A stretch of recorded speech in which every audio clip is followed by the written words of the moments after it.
Time live થઈ ગયું છે પ્રભુજી. નેટવર્ક પ્રોબ્લેમ મે બી. હું મંગલાચરણ બોલી લઉં ત્યાં જોઈએ આપણે, રાઈટ? હા હા, નહીં તો કંઈક બીજી અને લાઈવ થઈ ગયું છે આપણે. ઓકે.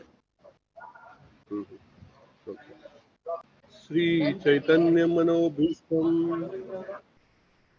स्थापितं तले स्वयं रूप कदा मह्यं ददाति स्वपदान्तिकं वन्देऽहं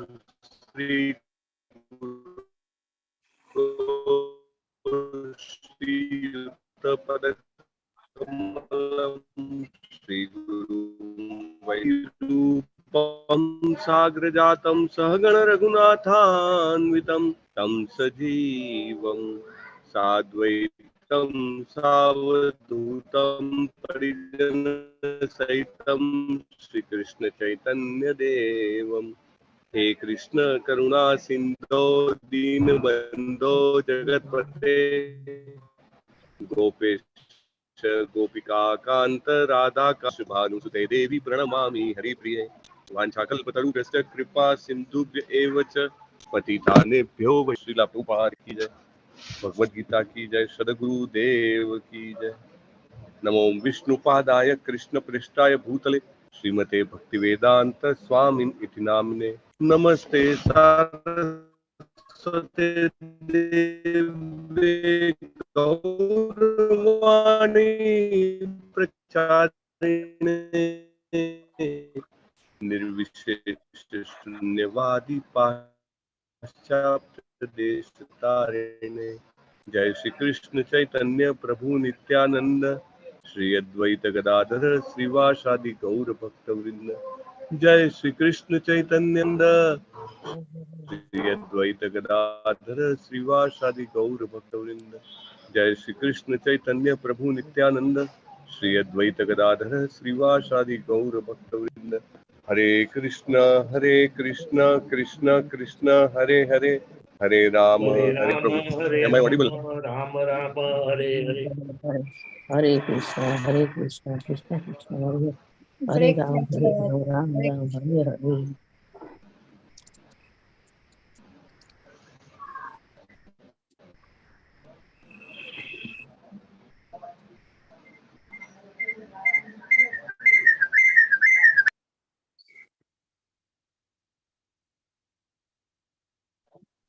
Hare Krishna Prabhu. Is it audible now? Yes પ્રભુજી, audible છે. Audible છે. બરાબર. Okay. So then I will connect with this. I will not connect with laptop. I will connect with my mobile. Network સારું છે મારા ખ્યાલથી આમાં. તો અમરીશ પ્રભુને વિનંતી કે આજે જે કોઈ પણ ભોગ ધરાવ્યો છે કૃપા કરીને એનું વાંચન કરજો, કારણ કે મને મેસેજ બધા મળ્યા નથી.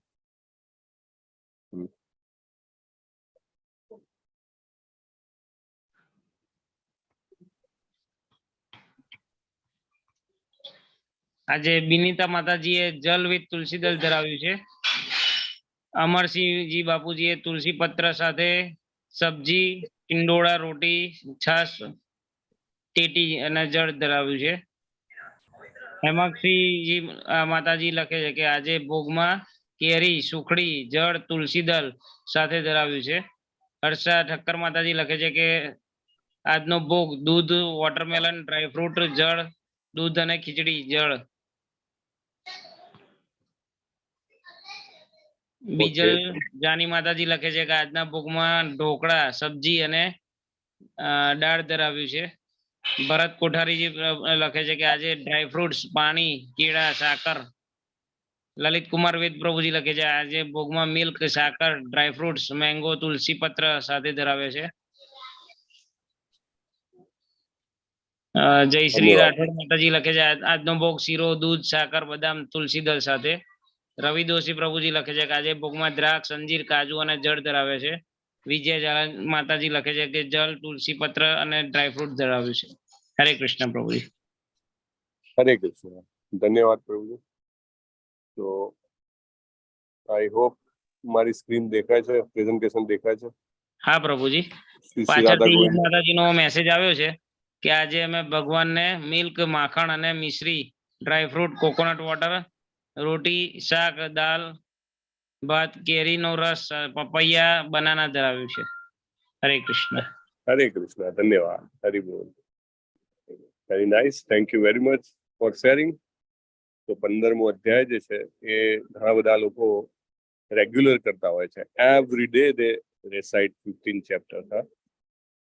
બહુ જ મહત્વની નો અધ્યાય ગણાય છે. 12મો અને 15મો આમ તો સૌથી ઓછા શ્લોક વાળો અધ્યાય છે, પણ સ્ટીલ એને બધા લોકો ડેલી રિપીટ કરતા હોય છે. તો let us start chapter 15.1.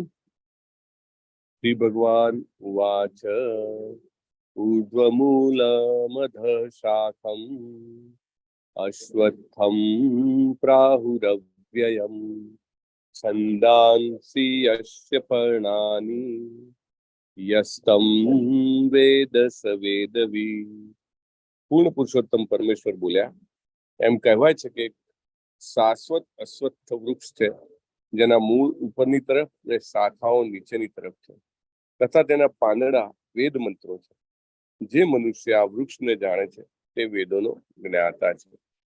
Okay, તો મારો અવાજ ક્લિયર હતો અને વચ્ચે કોઈ ડિસ્ટર્બન્સ નહોતું? ના, બરાબર, all clear. Okay, thank you. તો બહુ જ મહત્વની વાત છે. અહીંયા આગળ ભગવાન આપણને દાખલો આપીને સમજાવવા માંગે છે. એકચ્યુઅલી જો આપણું મન છે ને આપણી સાથે ખૂબ રમે છે. આપણું મન જે છે આપણને એવું એક્સેપ્ટ જ નથી કરવા દેતું કે આપણે જે છીએ એ ફરી ફરીને જન્મ લેવું પડે છે અને આપણે અહીંયાની આસક્તિના કારણે ફસાઈએ છીએ. આપણું મન અને આપણને એવું વિશ્વાસ કરવા જ નથી રહેતું. આપણું મન આપણને એવું કહે છે કે અત્યારે જે કંઈ પણ છે એને ભોગવ ને ભાઈ. શું કામ જે ભવિષ્યનું છે અથવા જે નથી નજરની સમક્ષ એને એના માટે તું ફાફા મારે છે? આગલો જન્મ કોને જોયો છે? એના પછીનો જન્મ કોને જોયો છે? Right. So they don't our mind doesn't allow us to believe.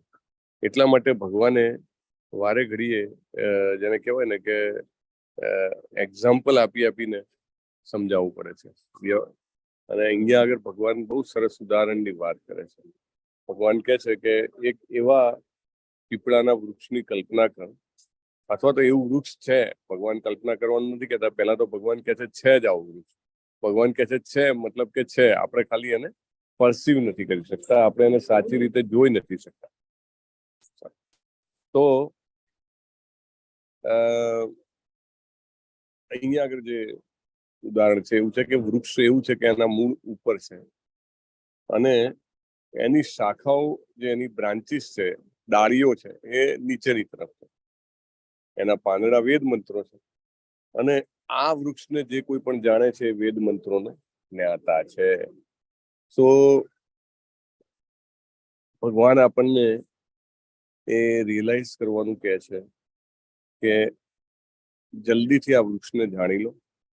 અને આ વૃક્ષને જાણી લેવાથી ફાયદો શું થશે? તો કે વેદોનું અધ્યયન આપણે કરી શકીએ એટલું આપણું આયુષ્ય કે એટલી આપણી ક્ષમતા ના હોય તો પણ આ વૃક્ષને જાણી લેવાથી આપણે બધા જ વેદોના, એટલે કે વેદો શું છે તો કે આધ્યાત્મિક જ્ઞાન છે, આધ્યાત્મિક જ્ઞાનના જ્ઞાતા થઈ જઈશું, એના જાણકાર થઈ જશું. રાઈટ.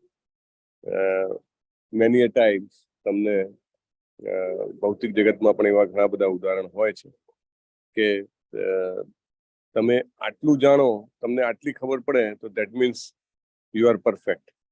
બધું જ સિસ્ટમેટિકલી બધું જાણવાની જરૂર નથી હોતી. દાખલા તરીકે બાળક જે છે એને તમે સ્કૂલમાં ના મૂક્યું હોય, સમજો કે 3-4 વર્ષનું થાય, 5 વર્ષનું થાય, તમે એને સ્કૂલમાં ના મોકલ્યું હોય, મેથોડિકલી અથવા વિધિવત રીતે એ પોતાની માતૃભાષા શીખ્યું નથી, સમજો કે એના પેરેન્ટ્સે નથી શીખવાડ્યું તો નથી શીખ્યું, છતાં પણ એને બોલતા આવડે અને એના મમ્મી પપ્પા અથવા એના ભાઈ બહેન કે બધા જે કંઈ પણ એની સાથે કમ્યુનિકેટ કરે એટલું એને સમજતા આવડી જાય એટલે એના મમ્મી પપ્પા સમજી જાય કે ધીસ ઇઝ સફિશિયન્ટ.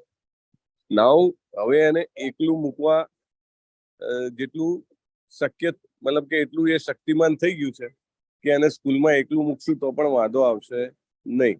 એને ખબર પડે છે કે એના ટીચર કે કોઈ એને સૂચના આપશે તો કેવી રીતે સૂચનાઓની ગ્રહણ કરવી.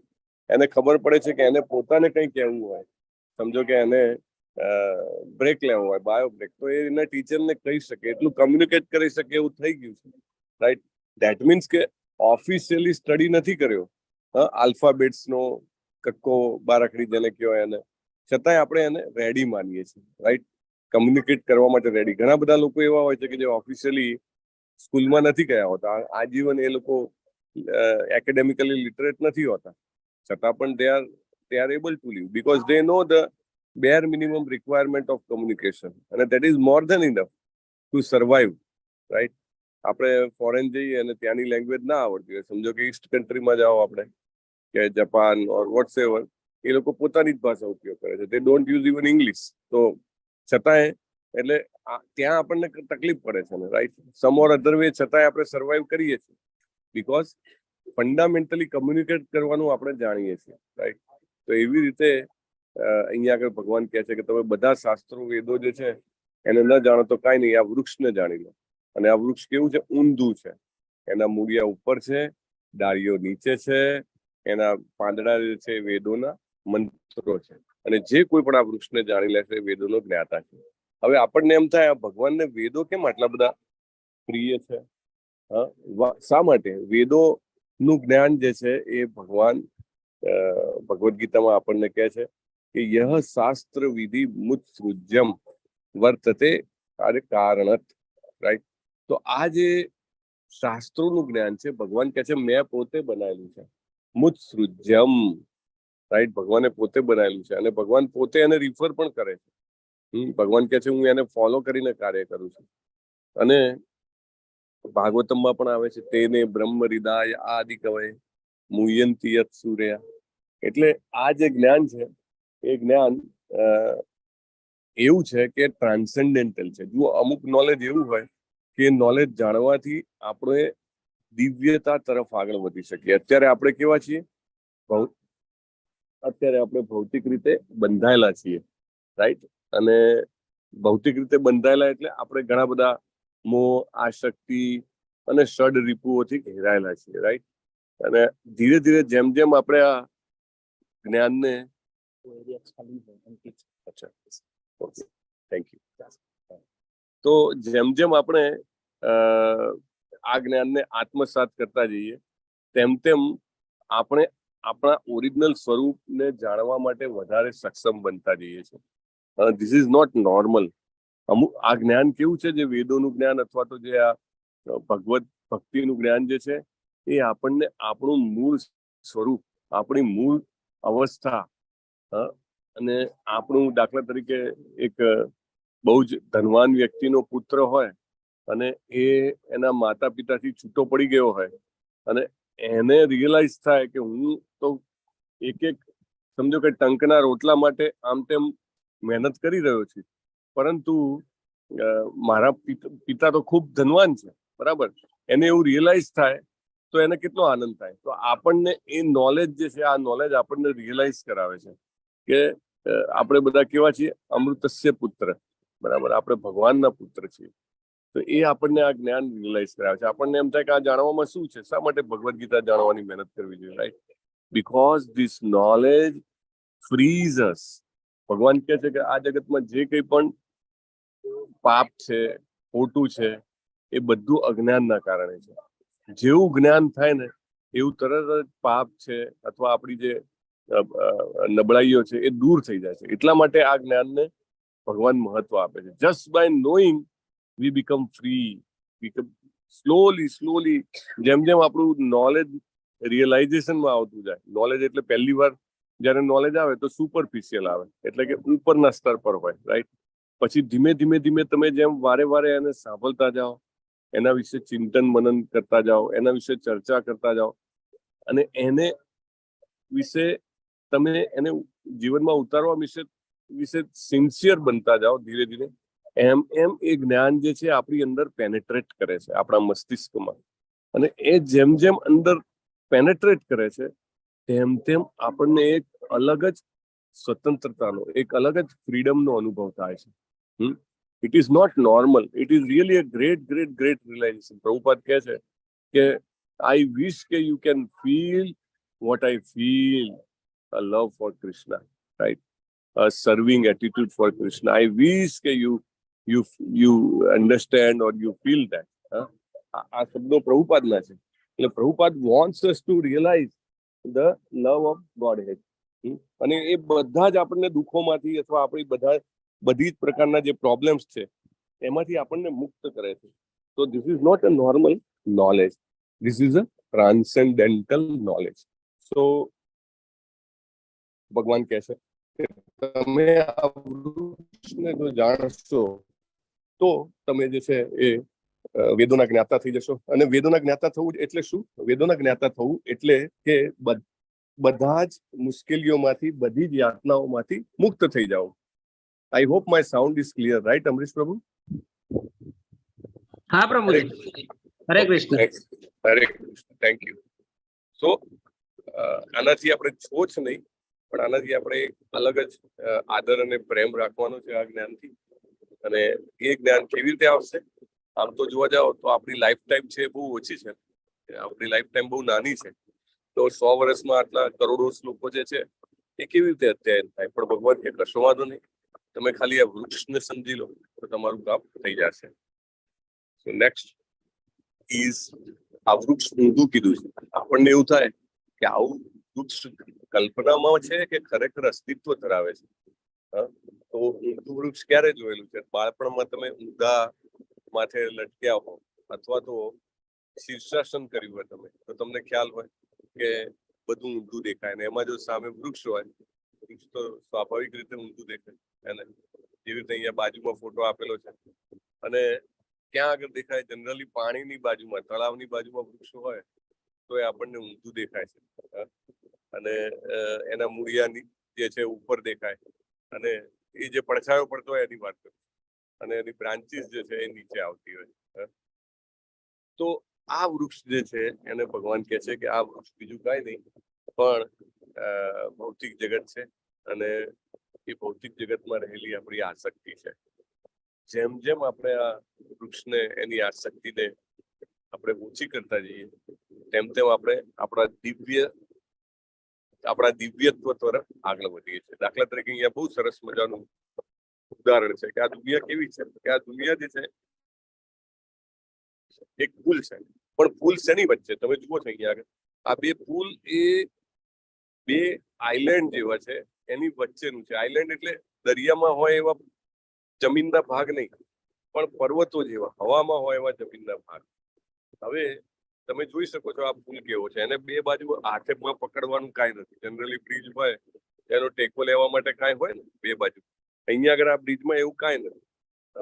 અને તમે જુઓ તો બ્રિજ અનેક પ્રકારના હોય છે. આખો તમે જુઓ તો સિમેન્ટનો કે અથવા તો ઇવન સમજો કે સિમેન્ટનો ના હોય તો પણ લોખંડનો કે એનો હોય તો કેવો હોય? સ્ટ્રેટ, અને તમે મજબૂત રીતે પગ મૂકી શકો, તમને ચાલવામાં કોઈ અડચણ ના પડે, કોન્ફિડન્ટલી અને સેફલી તમે ચાલી શકો એવો બ્રિજ હોય છે. બટ આ બ્રિજ જે છે એવો છે નહીં. આ બ્રિજ કેવો છે? આ બ્રિજ જે છે એને ન તો કશું પકડવા માટે છે, અને બીજું મહત્વની વાત કે આ જે બ્રિજ છે ગમે ત્યારે આપણને પાડી નાખે એવો છે. હવે કમિંગ ટુ અનધર આસ્પેક્ટ કે આ જે જગત જે છે એ આ બ્રિજ જેવું છે, અને આ બ્રિજ ઉપર ગમે ત્યારે જેને કહેવાય કે પડવાના ચાન્સીસ છે. ઓકે, એટલે જો કોઈ વ્યક્તિ એવું માને કે હું આ બ્રિજ ઉપર પોતાનું ઘર બનાવી લઉં અને મારે જે સામે ઘર છે મારું એમાં હું ના જઉં, બરાબર, હું આ બ્રિજની ઉપર જ જીવન પસાર કરીશ, તો આ બ્રિજ ઉપર જ જો ખુલ્લામાં રહે તો સમજો કે વરસાદ પડે, ગમે તેટલો તડકો પડે, અને જાત જાતની ઋતુઓમાંથી પસાર થવું પડે, ખૂબ જબરજસ્ત વાવાઝોડું આવે તો બ્રિજ હલવા પણ માંડે. એટલે બધી જ પ્રકારની તકલીફો પડે. જો કોઈને આ બ્રિજ ગમી જાય ને ઘરમાં ના જવું હોય તો એને કે હું અહીંયા જ રહીશ. આપણા બધાની પરિસ્થિતિ આના જેવી છે. બહુ સરસ ઉદાહરણ પ્રભુએ બનાવેલું છે અને મૂકેલું છે કે આપણે બધાને એટલી બધી આસક્તિ છે જ્યાં આપણે છીએ ત્યાં આગળ કે આપણે ખરેખર જે જગ્યા છે આપણીને જે બેસ્ટ સિચ્યુએશન છે એને આપણે ઇગ્નોર કરી રહ્યા છીએ. અને જો આ વ્યક્તિ ફટાક દઈને બ્રિજ પાર કરી અને સામે જતો રહે તો સામે એનું ઘર છે સરસ મજાનું, હા, ત્યાં આગળ એને બધી જ વ્યવસ્થા છે, સેફટી છે, બરાબર, અને ઈ કેન લીવ વેરી હેપીલી. પણ આપણે ખબર નથી અને આપણે એટલે ટ્રાય નથી કરતા. દાખલા તરીકે આપણે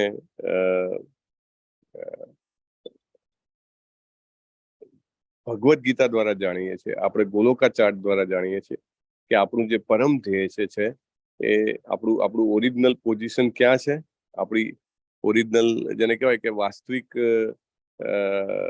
સ્થિતિ અથવા તો આપણું ઘર ક્યાં છે? ગોલોક વૃંદાવન ધામ. ગોલોક વૃંદાવન ધામ ભગવાનના ધામમાં છે, પણ આપણને અહીંયા જ રહેવું છે એટલા માટે આપણે આગળ જતા નથી. અધશ્ચોર્ધ્વમ પ્રસુતાસ્તસ્ય શાખા ગુણ પ્રવૃદ્ધા વિષય પ્રવાલઃ અધશ્ચ મૂલાન્યનુસંતતાની કર્માનુબંધિની મનુષ્ય લોકે. તો આ વૃક્ષની શાખાઓ ઉપર નીચે પ્રસરેલી છે, બરાબર. આ વૃક્ષની શાખાઓ એટલે કયા વૃક્ષની? તો કે ભૌતિક સંસાર રૂપી વૃક્ષની. એની શાખાઓ ઉપર અને નીચે પ્રસરેલી છે. હવે ઉપર અને નીચે શું છે? તો તમને બધાને યાદ હોય તો ગોલોકા ચાર્ટમાં આપણે જોયું હતું. ગોલોકા ચાર્ટમાં નીચે શું હતું? ચાલો, let me ask a question one by one, then it can be more interactive. Okay, Goloka ચાર્ટમાં નીચે શું હતું? ઓકે, જેમના વિડીયો ઓન છે એમને હું પ્રશ્ન પૂછું છું. તો first video on is Dignesh Trivedi Prabhu. Goloka ચાર્ટમાં ઉપર શું હોય છે અને નીચે શું હોય છે? હરે કૃષ્ણ. હરે કૃષ્ણ પ્રભુજી. હરે કૃષ્ણ.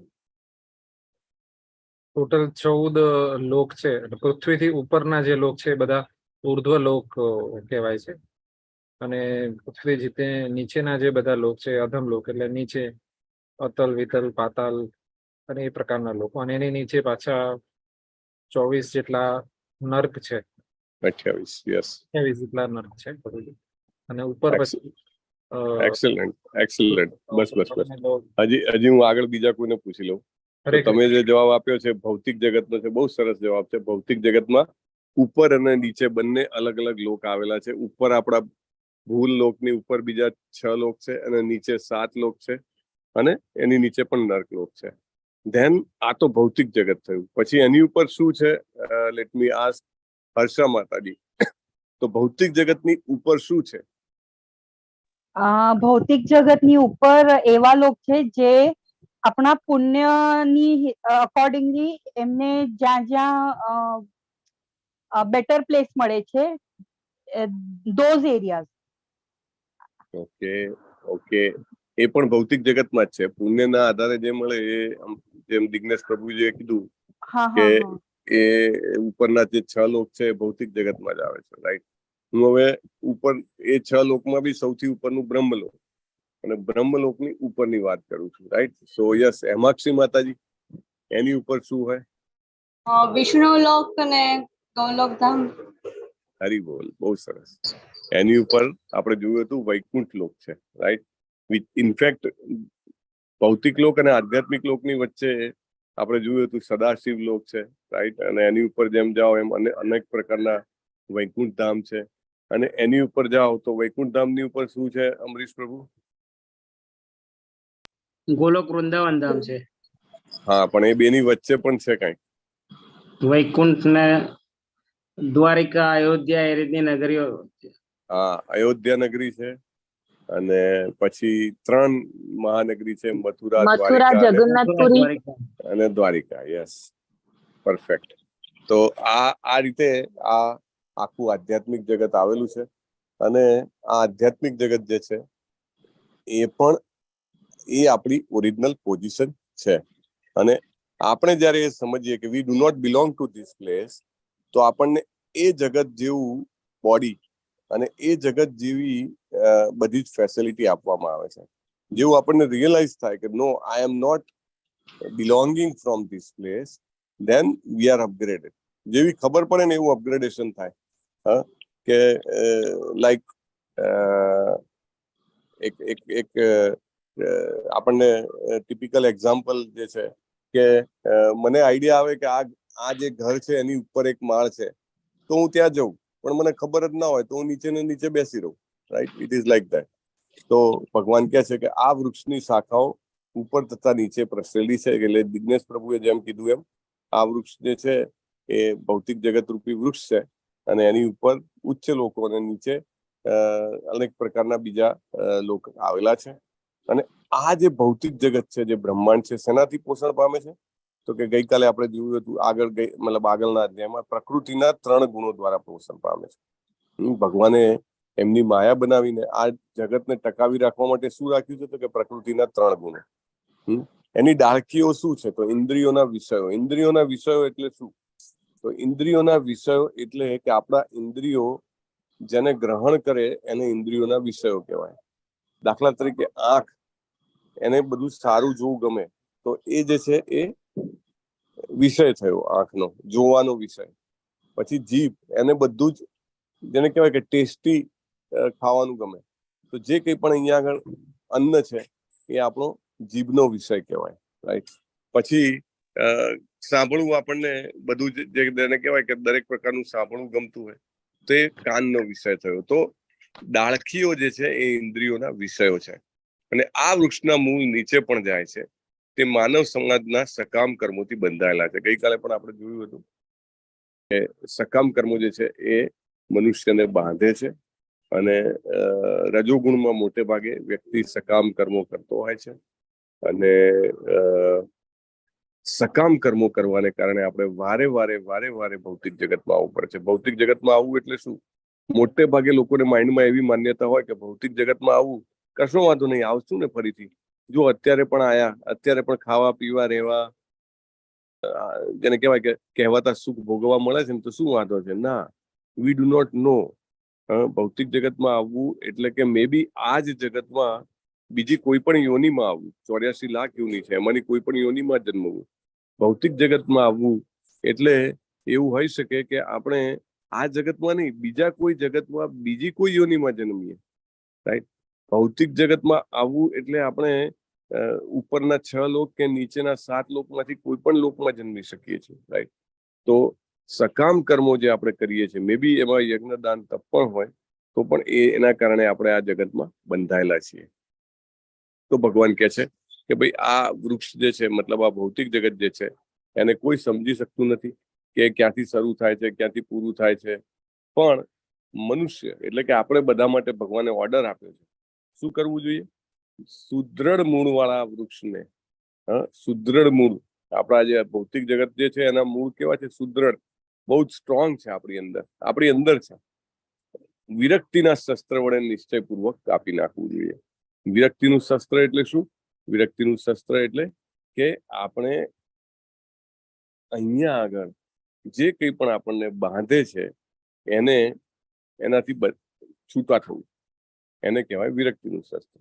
તો વિરક્તિનું શસ્ત્ર આપણને કેવી રીતે મળે? એમને કંઈ થોડી ના મળે. મોટા મોટા મહાત્માઓ, જે જ્ઞાનીઓ હોય છે, અનેક જન્મો સુધી સાધના કરે પછી એમને વિરક્તિનું શસ્ત્ર મળે છે. તો આપણને કેવી રીતના મળે? તો એની શરૂઆત જે છે એ આપણે જેવી રીતે ભગવદ્ ગીતામાં શીખ્યા ને, કે જેવી રીતે ભગવાનના નામનો જપ, બરાબર, ભગવાનના નામનો જપ કરીએ, ધીરે ધીરે આપણને રિયલાઇઝ થાય કે ક્યાં ક્યાં આપણે શું કરવું છે ને શું ન કરવું જોઈએ. રાઈટ. તો એને વિરક્તિના શસ્ત્રની શરૂઆત છે. ભગવાનનો પ્રસાદ ગ્રહણ કરવો, it automatically brings some detachment. Right. So એ વિરક્તિનું શસ્ત્ર છે. અને ભગવદ્ ગીતાને સમજવાનો પ્રયત્ન કરવો એ પણ એક મહાન શસ્ત્ર છે વિરક્તિનું. કારણ કે જસ્ટ બાય હિયરિંગ, એને સમજવાનો પ્રયત્ન કરવા માત્રથી શું થાય છે? આપણી અંદર જે કંઈ પણ અયોગ્ય હોય છે એને નીકળવાની શરૂઆત થઈ જાય છે. There are many things within our consciousness which is required to be removed. અને એ જે છે એ માત્ર ને માત્ર ભગવદ્ ગીતાના શ્રવણથી અથવા તો એને સમજવાનો પ્રયત્ન કરવા માત્રથી નીકળી જાય છે. એટલે વિરક્તિનું શસ્ત્ર એટલે કાંઈ નવું શોધવા જવાનું નથી. It may come automatically as we naturally try to understand Bhagavad Gita. આપણે ભગવાનના નામનો જપ કરવાની શરૂઆત કરીએ તો ઓટોમેટિકલી આ જે શસ્ત્ર જે છે એ વિકાસ થાય છે. તમે બધા જેવી રીતે ભગવદ્ ગીતા સાંભળવાનો ને સમજવાનો પ્રયત્ન કરો છો તો ધેટ ઓટોમેટિકલી તમને પોતાને અનુભવ થતું હશે કે ઘણી બધી વસ્તુઓ, દાખલા તરીકે નોર્મલી તમે ભગવદ્ ગીતાનો પાઠ મતલબ આ ક્લાસ શરૂ ના કર્યો હોય એ પહેલા તમે મોસ્ટલી સાંજના 8 થી 9 શું કરતા હશો? તમે જો વિચાર કરો તો તમે કાં તો ટીવી જોતા હો, કાં તો તમે ગપાટા મારતા હો, કાં તો તમે મોબાઈલ ચેક કરતા હો, right? Mostly our time goes in that. But as we go near and we try to understand Bhagavad Gita, આપણને રિયલી જેને એમ થાય કે આપણા સમયનો સાચો ઉપયોગ કરવાની ઈચ્છા થઈ જાય છે. So this is called utilisation of the weapon called virakti. અને જ્યારે આપણે એમાં માહિર થઈ જશું ત્યારે આપણે જેને કહેવાય કે આ જે જ્ઞાન છે એ જ્ઞાનને સારી રીતે સમજી જશું, પૂર્ણ રીતે સમજી જશું તો શું થશે? તો આપણે એવા સ્થાને જઈ શકશું કે ત્યાં ગયા પછી પાછા આવવું પડે નહીં. એ સ્થાન કયું છે? એ સ્થાન છે ભગવાન શ્રી કૃષ્ણજીનું શરણ. અને એમનામાંથી જ અનાદિકાલથી દરેક વસ્તુનો આરંભ થાય છે અને વિસ્તાર થાય છે. તો બેની વચ્ચેની કમ્પેરિઝન છે, બહુ જ સરસ કમ્પેરિઝન છે. તમને બધાને પાર્ટિસિપેટ કરવા માટે વિનંતી છે. પહેલા અહીંયા જે આપી છે એ જોઈ લઈએ, પછી આની બિયોન્ડ જે છે એની ચર્ચા કરશું. તમે લોકો અત્યાર સુધી 15મા અધ્યાય સુધી પહોંચ્યા છો, તમને પણ ઘણો બધો ખ્યાલ આવી ગયો છે કે આધ્યાત્મિક જગત અને ભૌતિક જગતમાં શું ભેદ છે. તો અહીંયા આગળ લખેલું છે એ આપણે જોઈ લઈએ. આધ્યાત્મિક જગત જે છે એ કાયમી છે, ભૌતિક જગત જે છે એ વાસ્તવિક છે પરંતુ કાયમી નથી, ટેમ્પરરી અથવા અસ્થાયી છે. આપણને એવું થાય કે ના તમે શું વાત કરો છો, 500 વર્ષ પહેલા પણ ભૌતિક જગત તો હતું, આપણે ઇતિહાસમાં જોઈએ છીએ. 1000 વર્ષ 2000 વર્ષ પહેલા પણ ભૌતિક જગત હતું. તમે કેમ કહો છો એ અસ્થાયી છે? એના 2 કારણ છે. આપણી જે માપવાની ફૂટપટ્ટી છે ને એનાથી આપણે જે માપી રહ્યા છીએ એ ફૂટપટ્ટી બહુ નાની છે. દાખલા તરીકે તમે અમદાવાદ અને મુંબઈ વચ્ચેનું અંતર માપવું હોય અને પેલો જે સ્કૂલમાં છોકરા ભણતા હોય એવી 12 ઇંચની ફૂટપટ્ટી લઈને માપવા બેસો તો શું થાય? ક્યારે પાર આવે? એવું છે. આપણો ટાઈમ સ્કેલની માપણી છે ને બહુ નાની છે. ત્યારે આપણે કરોડો વર્ષો માપવાની આપણી ટાઈમ સ્કેલની એ લઈને જઈએ તો આપણને ખબર પડે કે બ્રહ્માજીનો દિવસ પૂરો થાય ત્યારે પ્રલય થાય છે, બ્રહ્માજીનું આયુષ્ય પૂરું થાય ત્યારે પણ પ્રલય થાય છે, અને ત્યારે સમસ્ત જગત જે છે નાશ પામે છે, રાઈટ? તો ભૌતિક જગતનો ચોક્કસ નાશ થાય છે અને બધા જ જીવો એ વખતે ભગવાનના શરીરમાં અંદર જતા રહે છે પાછળ, રાઈટ? તો આ જગત અસ્થાયી છે કે નહીં? અચ્છા, બીજા એંગલથી જુઓ. આધ્યાત્મિક જગત જે છે એ કન્ટિન્યુઅસલી ચેન્જ નથી થતું રહેતું. એમાં ત્યાં વિવિધતા જરૂર છે પણ ભૌતિક જગત જેવી સાપેક્ષતા નથી. એટલે કે અહીંયા આગળ તમે જુઓ તો આપણે વાત થઈ હતી કે દિવસ હોય એટલે રાત હોય જ, સારું હોય એટલે ખરાબ હોય જ, સફેદ હોય તો કાળું હોય જ, રાઈટ? તો આપણું જે છે અને કન્ટિન્યુઅસ પરિવર્તન. આજે સારું છે તો કાલે સારું ના પણ હોય, રાઈટ? તબિયત સારી છે તો ના પણ સારી હોય, ક્યારેક મન સારું હોય ક્યારેક મન ના પણ સારું હોય. એટલે અહીંયા આગળ બધું અસ્થાયી છે. કોઈક પૈસા વાળા હોય તો બીજે વખતે પૈસા ના પણ હોય. સો this is a continuously changing સિનારીઓ, એટલે એને ટેમ્પરરી કીધું છે. બીજું, આધ્યાત્મિક વિશ્વમાં જે કંઈ પણ પ્રેમ છે, દાખલા તરીકે બધા જ જીવો ત્યાં રહેતા હોય છે એમને ભગવાન પ્રત્યે પ્રેમ હોય છે. અને ન કેવલ તે, ત્યાં આગળ રહેતા જે ભગવાનના પાર્ષદો છે એમને એકબીજા પ્રત્યે પણ પ્રેમ હોય છે, રાઈટ? દે લવ ઈચ અધર વેરી મચ. પણ એમના પ્રેમમાં ભૌતિક જગતના પ્રેમ જેવી જેને કહેવાય ને કે સ્વાર્થની ભાવના નથી હોતી. આપણા ભૌતિક જગતનો પ્રેમ કેવો છે કે એમાં કંઈક ને કંઈક ઊંડે કંઈક સ્વાર્થ રહેલો હોય છે. ધેર ઇઝ સમ સેલ્ફિશનેસ. મે બી આપણે અહીંયા આગળ તો આપણે એવું લાગે કે ભાઈ થોડુંક પણ અનસેલ્ફિશનેસ કોઈ બતાવે તો કે ભાઈ હા તો બહુ સારો માણસ છે. કેમ? કારણ કે આપણે જે આધ્યાત્મિક જગતના પ્રેમનું જે લેવલ છે એ આપણે જોયું જ નથી. અગેન આપણી ફૂટપટ્ટી અહીંયા નાની પડે છે. થોડુંક પોતાનું ધ્યાન રાખે તો કે ચાલે, એમાં શું છે કે એટલું તો રાખવું જોઈએ. આધ્યાત્મિક જગતમાં દરેક પાર્ષદ બીજા પાર્ષદને પ્રેમ કરે છે અને એને સપોર્ટ કરવાનો પ્રયત્ન કરે છે, રાઈટ? અહીંયા આગળ પરમ પૂજ્ય નામનિષ્ઠ પ્રભુ સમજાવે કે અહીંયા આગળ મોટે ભાગે પ્રેમ જે કે છે આઈ લવ યુ એ મોટે ભાગે I want to eat you એના જેવું, રાઈટ? કે બીજાને કંટ્રોલ કરવાની ભાવના, બીજાનો ઉપભોગ કરવાની ભાવના હોય છે. It is never a love. I hope મારું સાઉન્ડ માં કન્ટિન્યુટી છે પ્રભુ, થોડુંક બેકગ્રાઉન્ડમાં નોઈઝ હશે. હા, okay, thank you. So that is the gap. એટલે અહીંયા પણ આપણી ફૂટપટ્ટી નાની પડે છે. ત્રીજું, અહીંયા આગળનું સુખ કેવું છે તો કે ટેમ્પરરી છે. દાખલા તરીકે અત્યારે યુવાન હોઈએ, બધી તેને કહેવાય શરીર એકદમ જોરમાં હોય, ઇન્દ્રિયો કંટ્રોલમાં હોય, વેરી પાવરફુલ સિચ્યુએશન, રાઈટ? પણ થોડાક વર્ષો પછી, may be after 2 or 3 decades, it may not be like that. એટલે કામ ચલાવો, ટેમ્પરરી કેમ?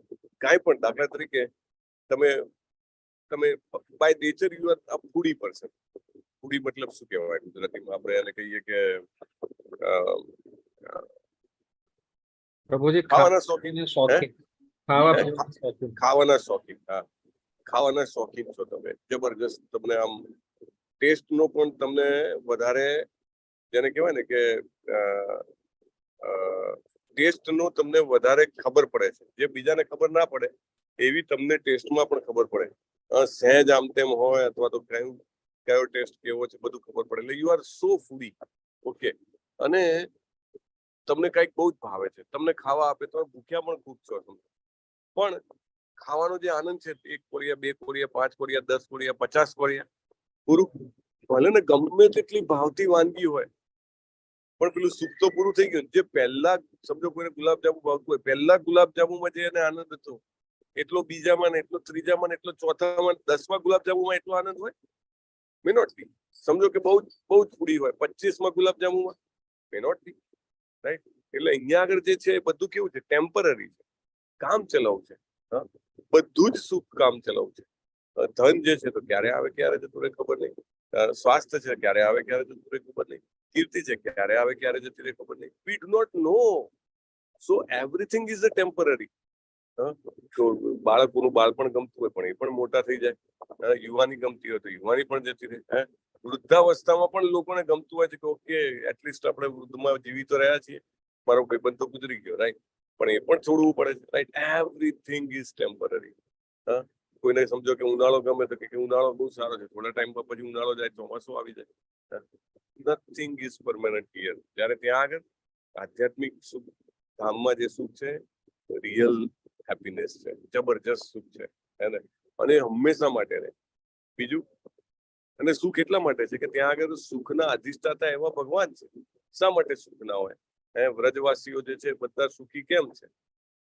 એ ભગવાનના કારણે સુખી છે. ઇનફેક્ટ પ્રભુપાદ તો એવું કે છે, જો તમે કૃષ્ણના સુખે સુખી થવાનું પ્રેક્ટિસ કરવા માંડો તો તમને પણ સાચા સુખનો અનુભવ થાય. ભલે તમારી ભૌતિક પરિસ્થિતિ ગમે તેવી હોય, you will realize the true joy, pleasure and bliss.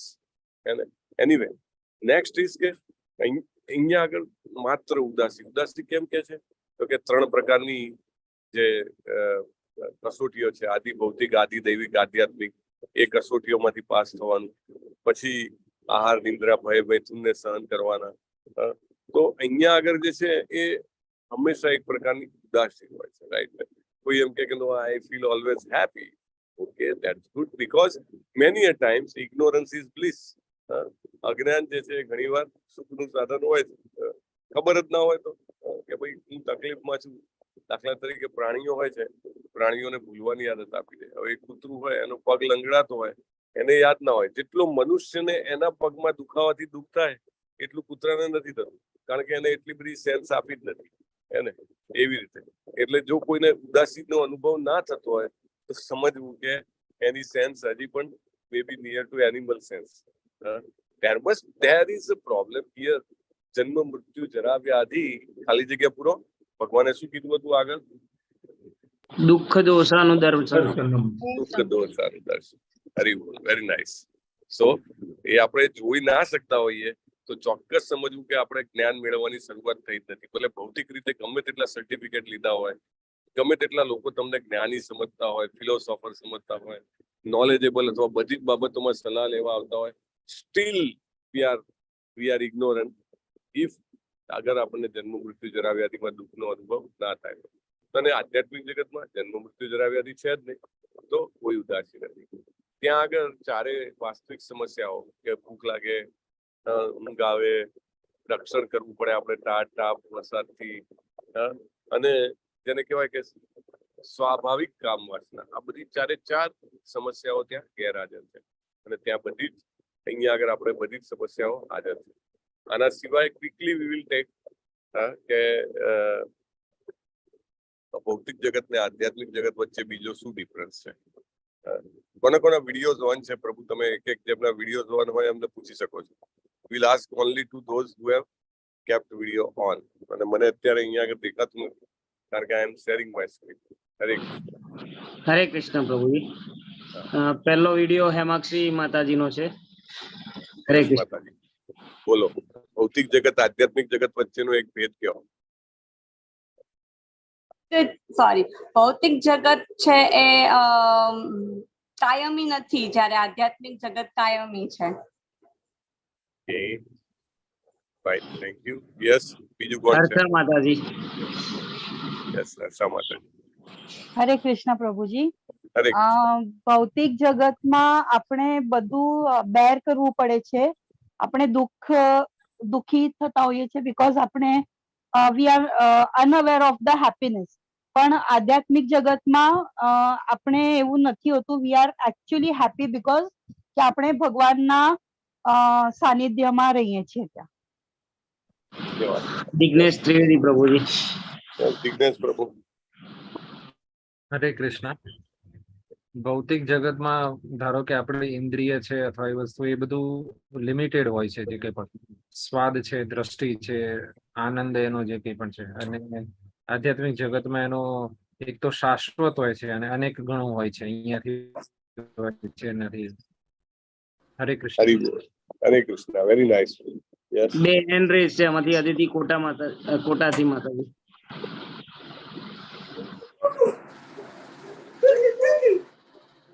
હરે કૃષ્ણ. હરે કૃષ્ણ માતાજી.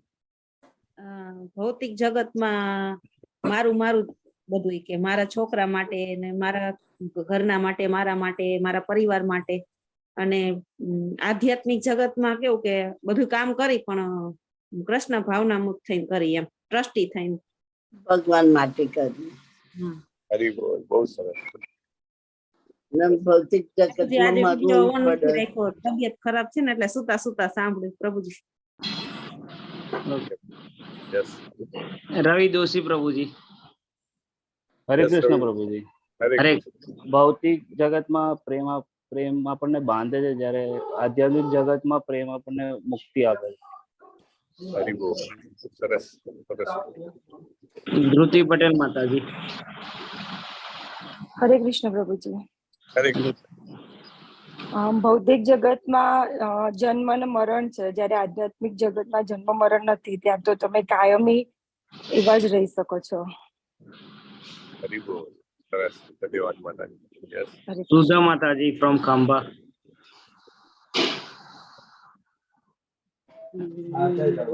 નથી કરી શકતા.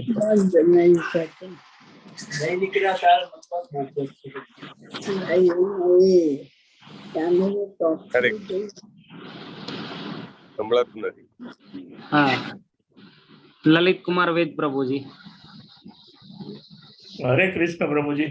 હરે કૃષ્ણ. યસ. આધ્યાત્મિક જગતમાં કલ્પતરુના વૃક્ષો છે, સુરભી ગાયો છે, એટલે સુખે સુખ જ છે. અને આપણું જે આ છે એ દુઃખાલય છે ભૌતિક જગત. હરી બોલ. બહુ સરસ. ચિંતામણી પ્રકર સત્વ સુકલ્પ વૃક્ષ લક્ષાવૃતેષુ સુરભીર વિપાલયંતમ લક્ષ્મી સહસ્ત્ર શત સંભ્રમ સેવ્યમાનમ ગોવિંદમાદિ પુરુષમ તમહમ ભજામિ. આધ્યાત્મિક જગતનું વર્ણન કરતું, ગોલોકધામનું વર્ણન કરતું શ્લોક. કદાચ 500 વાર બી બોલાવીએ તો બી બોલવાનો હે ને આવડતો હોય. This helps us to transcend. નહીં તો આપણે આ જે ભૂખું છે ને એમાં જ જકડાયેલા રહેશું. અને બહાર આવવું હોય તો જ્યાં આપણે રિયલી બિલોંગ કરીએ છીએ એને આપણે વારે વારે એનું ચિંતન કરવું જોઈએ. યસ. નેક્સ્ટ. ઓકે. બધાએ બોલી લીધું અમરીશ પ્રભુ? બેલા માતાજી એન્કરેજ કર્યો હતો. યસ, હા. પેલા માતાજી. ભૌતિક જગત છે એ મહામાયામાં છે, ત્રિગુણી માયાથી બંધાયેલો છે. અને આધ્યાત્મિક જગત છે એ ત્રિગુણી માયાથી પર છે અને યોગ માયામાં છે ભગવાનની. હરી બોલ, વેરી નાઇસ, ધન્યવાદ. ઓકે, હર્ષદ ઠક્કર માતાજી નો ફરી એન્ટ્રેસ છે.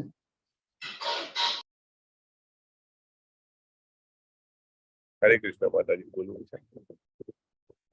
પ્રભુજી મને એક હજી એડ કરવું હતું કે ભૌતિક જગતમાં જન્મ મૃત્યુ જરા વ્યાધિ બધું જ ભોગવવું પડે છે, બટ આધ્યાત્મિક જગતમાં એ કઈ છે જ નહીં. સો વી આર શાશ્વત, ત્યાં બધું એકદમ સ્ટેબલ છે. બહુ સરસ. ધ્રુતિ માતાજીએ જન્મ મૃત્યુ કીધું હતું, રાઈટ? યસ. Yes yes. ચલો, રોશની માતાજી નો એન્ટ્રેસ છે અને લલિત કુમાર પ્રભુજી કઈ એડ કરવા માંગે છે. હરે કૃષ્ણ પ્રભુજી. હરે હરે કૃષ્ણ. કૃષ્ણ. આ બહુ જ મહત્વનો મુદ્દો છે, એટલે તમે એડ કરી શકો છો. કારણ કે હરે જેમ જેમ કૃષ્ણ. આપણે આ રિયલાઇઝ કરશું ને તેમ તેમ આપણે વધારે અહીંયા આગળથી જેને કહેવાય ને કે આપણી ગતિ આગળ વધતી જાય છે. યસ માતાજી બોલો, રોશની માતાજી. હા, આધ્યાત્મિક જગતમાં જે શરીર હોય છે એ ભગવાન જેવું દિવ્ય હોય છે અને ભૌતિક જગતમાં જે શરીર હોય છે એ પંચ મહાભૂતોનો બનેલું હોય છે. હરી બોલ, હરે વેરી ઇમ્પોર્ટન્ટ, વેરી ઇમ્પોર્ટન્ટ માતાજી, ધન્યવાદ, થેન્ક યુ. આપણું અહીંનું શરીર પંચમહાભૂતોનું છે એટલે એનું ડીકે થાય છે. આધ્યાત્મિક જગતનું શરીર ભગવાન જે છે દિવ્ય શરીર આપે છે એટલે નાશવંત હોતું. Very nice. Yes Lalit Kumar પ્રભુ. આ પ્રભુજી એ જ કેવું હતું, શરીર પરિવર્તનશીલ હોય છે ભૌતિક હા. જગતમાં, આધ્યાત્મિક જગતમાં પરિવર્તન નથી થતા. હા, તમારો પોઈન્ટ અલગ છે. એકચ્યુઅલી તમારો પોઈન્ટ અલગ અને ખરેખર એક નવો જ એંગલ આપે છે કે આપણું શરીર જે આમાં છે છ પરિવર્તન આવે. હા, અચ્છા, પરિવર્તન કયા 6 પરિવર્તન છે? જન્મે, જન્મવું, હા, પછી મોટું થવું અથવા વિકાસ મોટું થવું, હા, પછી વૃદ્ધિ, સ્ટેબલ, પછી સ્થિરતા, પ્રજનન એટલે કે કઈક કાર્ય બરાબર. કરે, પછી ક્ષીણતા, હા ક્ષીણતા, હજી હા, રિપ્રોડક્શન રિપ્રોડક્શન અને નાશ થવું. ડીકે અને નાશ. Very nice, very nice. આધ્યાત્મિક જગતમાં આપણે જન્મ મળે ને, તમે બધા માંથી ઘણા બધા ભાગવતમમાં આવો છો. કયું ઉદાહરણ છે કે જેવો જન્મ મળે આધ્યાત્મિક જગતમાં એવો જ સીધો યુવાન જન્મ મળે છે, એકદમ જેને કહેવાય કે ફૂલ્લી કેપેબલ. આપણે ભૌતિક જગતમાં જન્મીએ તો કેટલાય વર્ષો સુધી તો આપણે કમ્પ્લીટલી ડિપેન્ડન્ટ. ઇવન આપણે પડખું પણ ના ફેરવી શકીએ કેટલાય ટાઈમ સુધી. ભૂખ લાગે તો રડવું પડે ત્યારે ખાવા મળે. મળમૂત્ર તો આપણે આપણી જાતે સાફ ના કરી શકીએ. કેટલી બધી ડિપેન્ડેબલ સિચ્યુએશન છે. પણ આધ્યાત્મિક જગતમાં તુરંત જ દિવ્ય દેહ મળે છે. કયું ઉદાહરણ છે, કોણ કહેશે? નારદ મુનિ. સુખદેવ મહારાજ. નારદ મુનિને જે જન્મ મળે છે, જે પ્રથમ સ્કંદમાં આવે છે, જે પહેલો આધ્યાત્મિક જગતનો જન્મ ભાગવતમમાં જે છે નારદ મુનિનો છે કે એમને તુરંત જ જેવી રીતે વીજળીનો ઝબકારો થાય ને એનો અવાજ સંભળાય, કેટલું લગભગ નજીક એટલું તુરંત એમને આ દેહ છોડે છે ને પેલો દેહ મળે છે. Very nice, very nice. Actually આ બધું આપણે ચર્ચા કરી શકીએ છીએ. એ જ ભગવાનની બહુ કૃપા છે, શ્રીલા પ્રભુપાદના આશીર્વાદ છે કે આપણને એકબીજાનો સાથ મળે છે. We can discuss all this thing with whom we can discuss. આધ્યાત્મિક જગત વિશે પ્રભુપાદે આવી બુક્સ આપી આપણને, તો જેથી કરીને આપણે એના વિશે ચર્ચા કરી શકીએ છીએ. જેમ જેમ આપણે ચર્ચા કરીએ છીએ તમને એવું નથી લાગતું કે આપણે અહીંના બંધનો કાપી રહ્યા હોઈએ? એમ ભલે અહીંયા છીએ અત્યારે, આપણે થોડા સમય માટે અહીંયા રહેવાનું છે, પરંતુ આપણે આપણી જાતને તૈયાર કરી રહ્યા છીએ ત્યાં જવા માટે. પ્રભુ કહેતા હતા ને કે જેવી રીતે તમે લાંબી જર્ની પર જવાના હો તો કેટલું બધું યાદ કરીને તમે તૈયાર કરો. Similarly by talking about Goloka Dham, by talking about Vaikuntha, we are preparing ourselves, we are preparing our consciousness, we are preparing our all the senses to become transcendental. Very nice. હજી કોઈને કહેવું છે કે it's all, so we can move forward. Hare Krishna Prabhuji. Hare Krishna. Yes, actually just now I join, may be cover કર્યો હશે, પણ આપણે material world ની અંદર આપણે 8+8+8 આપણે ત્રણે એક બેલેન્સ કરવું પડે. જ્યારે સ્પિરિચ્યુઅલ વર્લ્ડ ની અંદર 24/7 એક જ કામ ફોર કૃષ્ણ કોન્શિયસનેસ, ભગવાનની સેવા કરવાની, બીજું કોઈ કામ હોતું નથી પ્રભુ. હરિબોલ. એકચ્યુઅલી 24/7 અહીંયા આગળ તો આપણે ઊંઘી પણ જવું પડે છે અને ત્યાં આગળ we can continuously get engaged in one on other service. આ સેવા પછી આ સેવા, પેલી સેવા. બહુ સરસ. Very nicely told. Yes. Okay, તો નેક્સ્ટ શ્લોક છે પણ બહુ જ સરસ શ્લોક છે. ન તદ્ભ્રાસયતે સૂર્યો. કૃષ્ણ જુઓ, કૃષ્ણ આપણને પેલા જેને કહેવાય ને કે એન્કરેજમેન્ટ, મોટિવેશન, ઇન્સ્પિરેશન ના ઇન્જેક્શન આપી રહ્યા છે. પેલું ના કહેવાય કે કોઈને પેલું B12 ઓછું હોય એને ઇન્જેક્શન લેવા પડે. આપણા બધાનું આ સ્પિરિચ્યુઅલ B12 ઓછું. કૃષ્ણ જે છે એ જેને કહેવાય ને કેનવાસિંગ કરે છે આપણને. આ કહીને એવું કહે છે કે દીકરાઓ ક્યાં તમે અટવાયા છે, જલ્દી આવી જાઓ. અહીંયા ક્યાં વલખા મારો છો? કે મારા ઘરે આટલું, તમારા પોતાના ઘર જે છે એ એટલું બધું ભરેલું છે કે તમારે આટલું બધું ફરવું ના જોઈએ. અહીંયા આગળ તો આપણે ઇલેક્ટ્રિસિટી પેદા કરવા માટે કેટલી મહેનત કરવી પડે છે. અને ભગવાનના ધામમાં ન તદ્ભ્રાસયતે સૂર્યો ન શશાંકો ન પાવક. ગાઈ શકો છો નિવર્તન્તે તદ્ધામ પરમં મમ. કૃષ્ણજી ઇઝ ઇન્વાઇટિંગ અસ. આ ભગવાનનો કહેવાય ને કે લવ લેટર અથવા તો ઇન્વિટેશન લેટર છે કે મારું ધામ કેવું છે દીકરા, મારું ધામ કેવું છે. ત્યાં આગળ સૂર્ય અને ચંદ્ર કે અગ્નિ એના એ નથી, છતાંય ત્યાં અંધારું નથી, સ્વયં પ્રકાશિત છે, સેલ્ફ ઇલ્યુમિનેટેડ. અને એટલેથી ભગવાન અટકતા નથી કે સારું ચલો સ્વયં પ્રકાશિત છે તો કદાચ સમજ્યા હશે કદાચ, પણ કેવું છે ત્યાં ગયા પછી કોઈ પાછું નથી આવતું. Why he will come back? શું કામ આવે?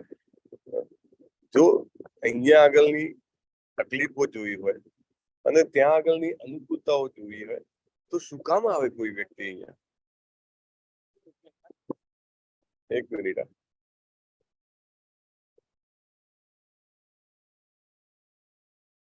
मेरे को 15-20 मिनट लगेगा, फिर मैं बात करता हूँ आपसे. यहाँ 50 लोग मेरा क्लास में बैठे हैं. मैं लाइफ मेंबर हूँ बट मैंने रूल अभी बात नहीं किया. मैं मेरा जाने का अभी मेरे को एक क्लास के बाद पता चलेगा तब मैं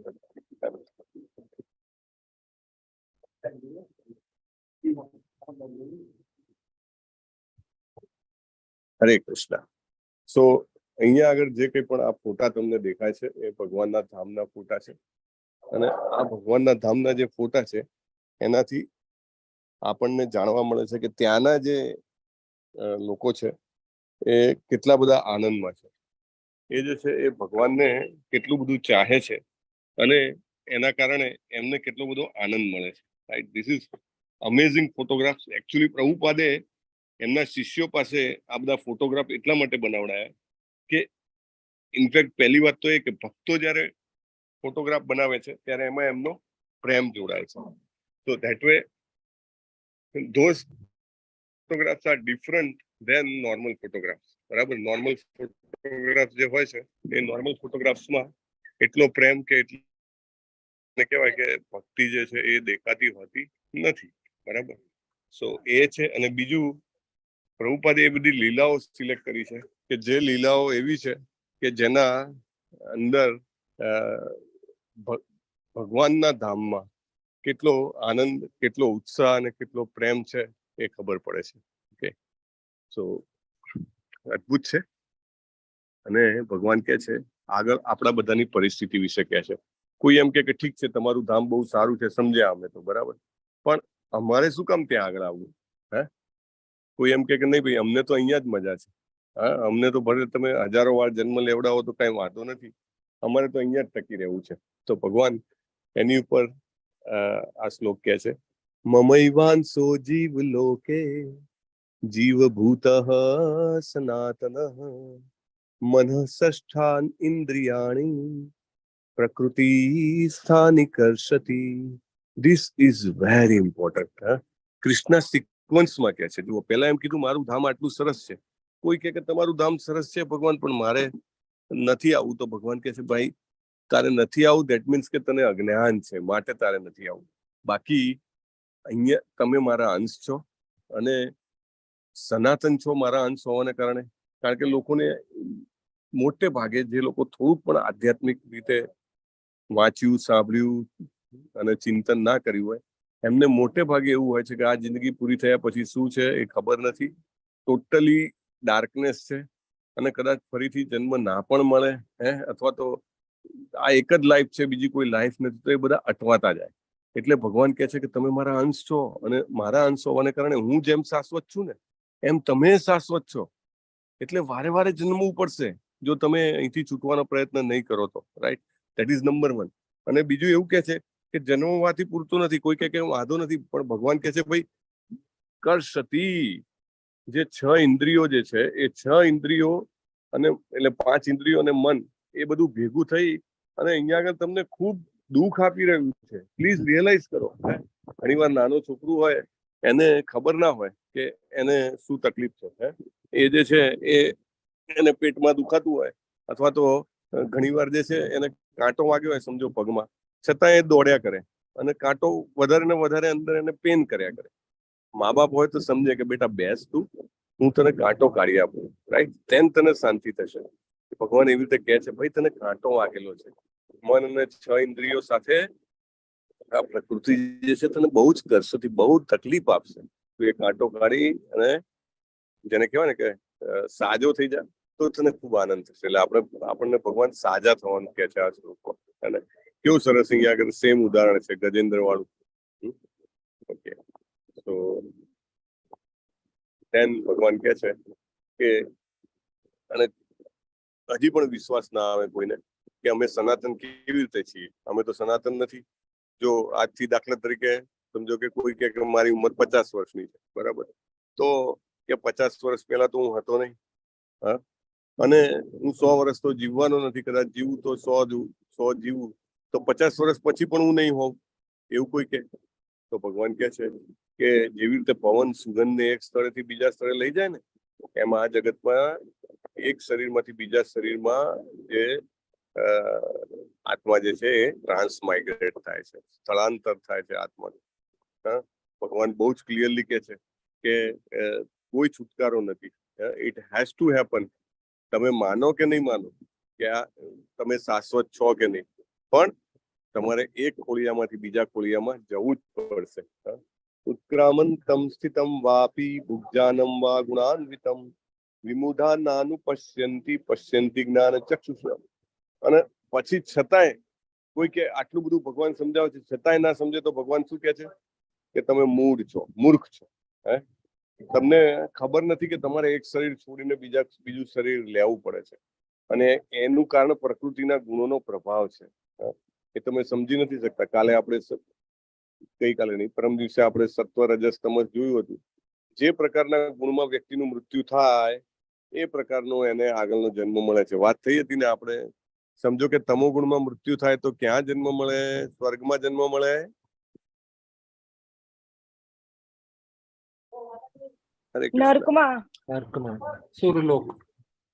અસુર લોકોમાં, નીચેના લોકોમાં જન્મ મળે, બરાબર. પછી સત્વ ગુણમાં મૃત્યુ થાય તો ક્યાં આગળ જવાય? સ્વર્ગમાં, ઉચ્ચ ગ્રહોમાં. એટલે સ્વર્ગ આવી ગયું. સ્વર્ગ એમાંનો એક ભાગ છે. એના સિવાય અનેક સારા સારા આપણે 6 લોકની વાત કરી હતી, એમાંના બધા લોક હોય છે. અને રજોગુણમાં મૃત્યુ થાય તો પૃથ્વી પર પાછો આવે, ભૌતિક જગતમાં. હા, ભૌતિક જગતમાં. રાઈટ. તો પણ આ બધું આપણે ભગવદ ગીતા જાણીએ તો ખબર પડે. મોટા ભાગના લોકો આ જાણતા નથી એટલે એ લોકોને દેખાતું નથી કે વારે ઘડીએ પાછું આવવું પડે. અને યતંતો યોગિનશ્ચૈનમ પશ્યન્ત્યાત્મન્ય વસ્થિતમ યતંતોપ્ય કૃતાત્માનું નૈનમ પશ્યંત ચેતસ. જેમના મન વિકસિત થયેલા નથી એ લોકોને દેખાતું નથી. ખરેખર તમે જુઓ ને તો આ એક બહુ જ વિકાસની બાબત છે. કોઈ કે શ્રદ્ધાની બાબત છે, કોઈ કે આધ્યાત્મિક જ્ઞાનની બાબત છે, પણ ભગવાન એને અહીંયા આગળ શું કે છે? વિકાસની સાથે સરખાવે છે. નાનું બાળક હોય, આપણે એક ઉદાહરણ આપીએ છીએ, નાનું બાળક, સાવ નાનું બાળક હોય, એને આગળ બેસાડ્યું હોય અને ટીવીની સામે ટીવીમાં જોતું હોય કે એની રાઇમ્સ કે કંઈક કાર્ટૂન આવતું હોય તો, અને એના પિતા પાછળ બેસીને વોલ્યુમ અપ ડાઉન કરી શકે, ચેનલ ચેન્જ કરી શકે રિમોટથી, નાના બાળકને ખબર ના પડે કે રિમોટ ક્યાં આગળ છે, રાઈટ? એવી રીતે જેનો વિકાસ થયો હોય એને જ ખબર પડે કે આ રીતે સોલ જે છે, આત્મા જે છે, એનું ટ્રાન્સમાઇગ્રેશન, એનું સ્થળાંતર થાય છે. અને ખરેખર આ જે છે, જેટલું આપણું કન્વિક્શન સ્ટ્રોંગ બનતું જાય, જેટલું આપણે ડે ટુ ડે લાઈફમાં અનુભવતા જઈએ કે હું આ કરું છું ને તો મારે કદાચ આવી પરિસ્થિતિમાંથી પસાર થવું પડે, મારે નેક્સ્ટ જન્મમાં આવું થઈ શકે છે, અથવા વોટ એવર, એ જે કંઈ પણ પરસેપ્શન છે ને એને સ્પિરિચ્યુઅલ ડેવલપમેન્ટ કહે છે. જેનો આધ્યાત્મિક વિકાસ થયો હોય એ જ આ રીતે વિચારી શકે. નોટ ઓલ કેન થિંક કે ખરેખર સોલનું ટ્રાન્સમાઇગ્રેશન થાય છે. This is a great science. એ ખાલી જાણવાની વાત નથી. જેટલું આપણો બિલીફ, જેટલી આપણી રિયલાઇઝેશન, જેટલું આપણું કન્વિક્શન વધતું જાય એટલા આપણે સ્પિરિચ્યુઅલી એડવાન્સ્ડ કહેવાઈએ. જગતના 99% લોકોને તો આ વસ્તુ જે છે એની ખબર નથી, અથવા ખબર હોય તો એમને વિશ્વાસ નથી. અને આ તમે આ બધી વાતો કરો છો કઈ આગલા જન્મમાં કઈ ખબર નહીં હવે કોણ શું થયું. So if we are convinced, then we are developed, we are ahead in spiritual knowledge, we are ahead in our spiritual development. બહુ સરસ શ્લોક છે. ગામા વિશ્ય ચ ભૂતાની ધારયામ્યહમ મોજસા ઉષ્ણામિ ચૌષધિ સર્વાહ સોમો ભૂત્વા રસાત્મક.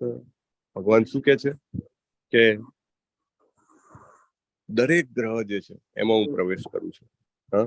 કોઈ એમ કે મારો વિકાસ નથી થયો એટલે મને ખબર નથી પડતી કે આ કેવી રીતે થાય છે. મને તો લાગે છે બધું જ જે છે બાય ચાન્સ ચાલી રહ્યું છે. સાયન્ટિસ્ટ એવું કે ને, બાય ચાન્સ એવું થયું કે કેમિકલ્સ બધા ભેગા થઈને એક કોષી સજીવ બની ગયો. બાય ચાન્સ એવું થયું કે એક કોષી સજીવમાંથી 2 કોષી સજીવ બન્યા. બાય ચાન્સ એવું થયું કે વિકાસ થતા થતા છેવટે વાંદરાઓ બન્યા. બાય ચાન્સ એવું થયું કે વાંદરાઓમાંથી મનુષ્ય બન્યા. Everything happens by chance for scientists or for ભૌતિકવાદી. But for the devotee, no, nothing happens by chance. વરસાદનું એક ટીપું ક્યાં ક્યારે કેટલા સમયે પડવાનું છે, everything is pre decided. Anyway, તો ભગવાન કહે છે હું દરેક ગ્રહમાં પ્રવેશું છું અને મારા કારણે બધું જે છે પોતપોતાની જગ્યાએ રહે છે અને સગળી વનસ્પતિઓને જીવન રસ હું પ્રદાન કરું છું. હજી વિશ્વાસ ના આવતો હોય તો ભગવાન આગળ કહે છે કે અહમ વૈશ્વા નરો ભૂત્વા પ્રાણીનામ દેહમાશ્રિત પ્રાણાપાન સમાયુક્ત પચામ્યનમ ચતુર્વિધમ. હું જીવ માત્રના શરીરમાં જઠરાગ્નિ છું. શ્વાસ પ્રશ્વાસમાં રહીને 4 પ્રકારના અન્નનું પાચન કરું છું. યસ, કોઈને કંઈક કહેવું છે? હરે કૃષ્ણ. ઓકે, તો ભગવાન કહે છે કે જો આપણે કોળીઓ મોંમાંથી નીચે જાય, ગળામાં ઉતરે, પછી આપણને ખબર પડે છે કેવી રીતે પચે છે. ભગવાન કે હું પચાવું છું. અને ઘણી વાર તમે જુઓ કે તમને અપચો કે કઈ થયું હોય, જઠરાગ્નિ પ્રદીપ્ત ના હોય, ખાવાની કશી ઈચ્છા થાય છે, ખાઈ જ ના શકીએ આપણે, right? So until unless Krishna is there, we can't digest anything. સર્વસ્ય ચાહમ હૃદિ સન્નિવિષ્ટો મત્તઃ સ્મૃતિર જ્ઞાનમપોહનમ ચ વેદૈશ્ચ સર્વૈરહમેવ વેદ્યો વેદાંત કૃત વેદ વિદેવ ચાહમ. દરેક જીવના હૃદયમાં હું રહેલો છું. ભગવાન કહે છે સર્વસ્ય ચાહમ હૃદિ સન્નિવેશતો. ચાહમ એટલે શું? કઈ ચા ની વાત કરે છે ભગવાન?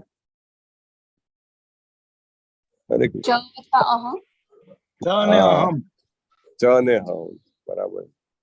ચ વત્તા હમ. ભગવાન કહે છે દરેક હૃદયમાં હું રહેલો છું. મારાથી જ સ્મૃતિ, જ્ઞાન અને વિસ્મૃતિ આવે છે. સ્મૃતિ એટલે શું? Memory, right? જ્ઞાન એટલે શું? નોલેજ. અને વિસ્મૃતિ એટલે ફર્ગેટફુલનેસ. કોઈ એમ કે મારી ફોટોજેનિક મેમરી છે, તો એ ભગવાનની કૃપાથી આવે છે. પણ આપણને આગલા જન્મનું યાદ નથી આવતું. એ વિસ્મૃતિ કોણ આપે છે? એ પણ ભગવાન આપે છે, રાઈટ? અને જ્ઞાન એટલે કે સાચું જ્ઞાન શું છે? હું શરીર નથી, આત્મા છું. અને આત્મા હોવાના કારણે હું ભગવાનનો અંશ છું. અને અંશ હોવાને કારણે મારે ભગવાનની શાશ્વત સેવા કરવી જોઈએ. એ સાચું જ્ઞાન છે. એ માત્ર ભગવાન કે મારાથી જ આવે છે. વેદૈશ્ચ સર્વેર અહમેવ વેદ્યો. એટલે ભગવાન કે છે બધા વેદોને કોઈ જાણી લે પણ એમ ભગવાનનો ભક્ત ના બને તો ઇઝ નોટ નોલેજેબલ. પ્રભુપાદ કહે છે કે મારા અમેરિકામાં ગયા પહેલા સેંકડો ભગવદ્ ગીતાની પ્રતો અવેલેબલ હતી. કેટલી બધી ભગવદ્ ગીતાની એડિશન. ફલાણાની ભગવદ્ ગીતા, આની ભગવદ્ ગીતા, દરેક વ્યક્તિ પોતાનું ટ્રાન્સલેશન આપે. પણ પ્રભુપાદ કે એક પણ કૃષ્ણ ભક્ત નહોતો, પરંતુ ભગવદ્ ગીતા યથારૂપ જયારે પબ્લિશ કરી એઝ ઇટ ઇઝ, હજારોની સંખ્યામાં ભક્ત બન્યા. Prabhupada himself brought 10,000 disciples. અને ખાલી એવું નહીં કે પોતાની સાથે લાવ્યા, એમને વિશ્વના અનેક ખતરનાક જગ્યાઓએ મોકલ્યા કૃષ્ણ ભક્તિનો અને ભગવદ્ ગીતાનો પ્રચાર કરવા, અને ખુશે ખુશે જતા રહ્યા. પ્રભુપાદ સાથે એક વાર બે વાર મીટિંગ થઈ હોય અને લાઈક દે આર સોલ્ડ, વેચાઈ જાય એવી રીતે. કેમ? વેદૈશ્ચ સર્વેરહમ એવ વેદ્યો. બધાને ખબર પડી ગઈ કે જે કૃષ્ણને જાણવા અને કૃષ્ણની સેવા કરવી એ જ વેદોનો સાર છે. બધા જ જ્ઞાનોનો સાર એ જ છે. They were sent to Pakistan, Africa, Afghanistan, so many places, and they went happily. અને ભગવાન કહે છે વેદોનો જ્ઞાતા પણ હું જ છું. યો મામેવ સમ્મૂઢો જાનાતિ પુરુષોત્તમમ સસર્વિદ ભજતિ મામ સર્વભાવેન ભારત. જે કોઈ મનુષ્ય સંશય રહિત થઈને મને પૂર્ણ પુરુષોત્તમ પરમેશ્વર તરીકે જાણે છે તે બધું જાણનારો છે. જુઓ, બીજું કશું જ્ઞાન આવે કે ના આવે, કે ભાઈ કેવી રીતે સ્પિરિચ્યુઅલ સાયન્સમાં આગળ વધવું, ભગવદ્ ગીતા આખી કેવી રીતે પચાવી જાણવી, કે બીજા ઘણા બધા આધ્યાત્મિક રહસ્યોના જાણકાર બનવું, એ બધું જ્યારે આવે, ભગવાનની ઈચ્છા, પ્રભુપાદના આશીર્વાદ હોય ત્યારે આવે. પણ જો આપણે વિધાઉટ એની ડાઉટ, કોઈ પણ સંશય રહિત થઈને જો આપણે એ કન્વિક્શનમાં આવી જઈએ કે આપણે એ કન્વિક્શનમાં આવી જઈએ કે શ્રી કૃષ્ણ જ ભગવાન છે, ત્યારે જ સમજવું કે આપણને બધું જ જ્ઞાન મળી ગયું છે. We are knowledgeable of everything. ભલે આપણને ખબર કશી ના પડતી હોય, પરંતુ જેવું આપણને એ આઈડિયા આવી જાય કે શ્રી કૃષ્ણ જ ભગવાન છે, ધેન આપણે બધા જ બાબતોના જાણકાર બની જઈએ છીએ. દાખલા તરીકે તમને મેં દાખલો આપ્યો હતો કે ગૌર કિશોરદાસ બાબાજી મહારાજ. ગૌર કિશોરદાસ બાબાજી મહારાજ જે છે એ એકે વાર સ્કૂલે નતા ગયા, એમને લખતા વાંચતા કશું જ નતું આવડતું, બરાબર. કૃષ્ણજીના મહાન ભક્ત હતા. તો ભક્તિ વિનોદ ઠાકુર મહારાજ કે જે કમલ મંજરી છે, એ રાધાજીના સહાયમાં જે નાની ગોપીઓ છે ને એમાંના એક છે. તો એમના પુત્ર કોણ હતા? ભક્તિ સિદ્ધાંત સરસ્વતી મહારાજ. એમને એવું કીધું કે જો તને ગૌર કિશોરદાસ તને શિષ્ય તરીકે સ્વીકારે તો તારું જીવન સફળ, નહીં તો ઇટ્સ ફેલ. અને ભક્તિ સિદ્ધાંત સરસ્વતી મહારાજ કોણ હતા? ભક્તિ સિદ્ધાંત સરસ્વતી મહારાજ જે છે એ વખતના સૌથી મોટા સ્કોલર હતા. એને બધા જ સાયન્સમાં એમને બુક્સ લખેલી હતી, સો પાવરફુલ.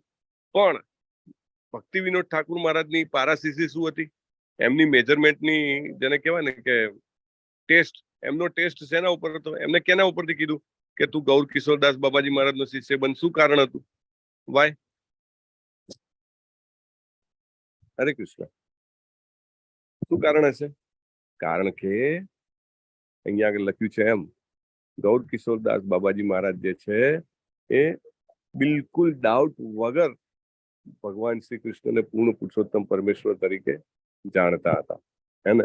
અને જે કૃષ્ણ તત્વ વેદતા હોય ને એ સર્વજ્ઞ બને છે. જેટલો ભગવાન ઉપરનો વિશ્વાસ વધે એમ એ વ્યક્તિને ભૂત, ભવિષ્ય, વર્તમાન, વેદોનું જ્ઞાન, ચારિત્ર્ય વિશે, પોતાના વિશે, બીજાના વિશે બધું જ ખબર પડતી થઈ જાય. He becomes so much knowledgeable, right? કારણ કે કૃષ્ણજી શું છે? કૃષ્ણજી સત, ચિત અને આનંદ છે. સત, ચિત, આનંદમાં સત એટલે શાશ્વતતા અને આનંદ એટલે આનંદ. પણ ચિત્ત એટલે કે જ્ઞાન. એ જ્ઞાન કેવું? ભૂત, ભવિષ્ય, વર્તમાનનું જ્ઞાન, અથવા તો નોલેજ ઓફ ઓલ કોઝિસ. દરેક વસ્તુનું કારણ શું છે એની ખબર પડે, રાઈટ? એટલે જેવો વ્યક્તિ ભગવાનને પરમેશ્વર તરીકે સ્વીકારે છે એ તુરંત એને એવું કહેવાય કે બધી જ વસ્તુનો જાણકાર બની જાય છે અને ભગવાનની પૂર્ણ ભક્તિમાં પરોવાઈ જાય છે. એટલે પારાસીસી શું છે? તમને એમ લાગે કે કેવી રીતે ખબર પડે કે આ વ્યક્તિ કૃષ્ણ તત્વ વેદતા છે?